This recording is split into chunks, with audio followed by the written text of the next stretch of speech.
Mes bendradarbiavom su Moro Design architektu ir galvom, kadangi pats projektas yra apart hotelis, pats vestibiuras turi įeiti ir būtų wow efektas.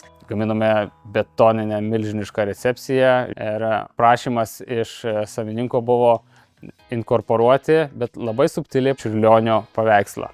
Darbas Čiurlionio yra žinia, tai žinia, kurią mes norim skleisti mūsų viešbutis čia. Taip pat dar buvo ir spalviška. Šitas paveikslas irgi mums padiktavo, kad jis yra tinkamiausias pasirinkimui ir integravimui.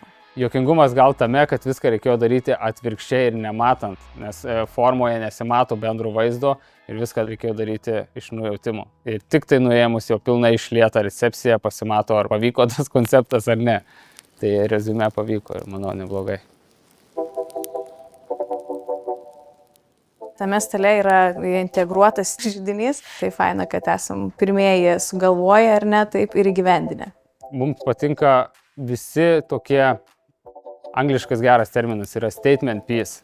Tai yra tas, kuris turi ką pasakyti. Kavos staliukas, tas pats konferencijos stalas, suoliuką darėm į Cituso Nemuno viešbutį, kur mums davė pilną teisę pasireikšti. Paskambinau Ignui ir sakau, Ignai, bet man dar trūksta kažkokio tokio wow, ką mes galim sugalvoti. Atsintė tokį projektą, kur aš žiūrėjau ir negalėjau pagalvoti, kad tai galima įgyvendinti. Suoliukas atsirado pas mus kaip dar viena pažyba pačio vestibiulio.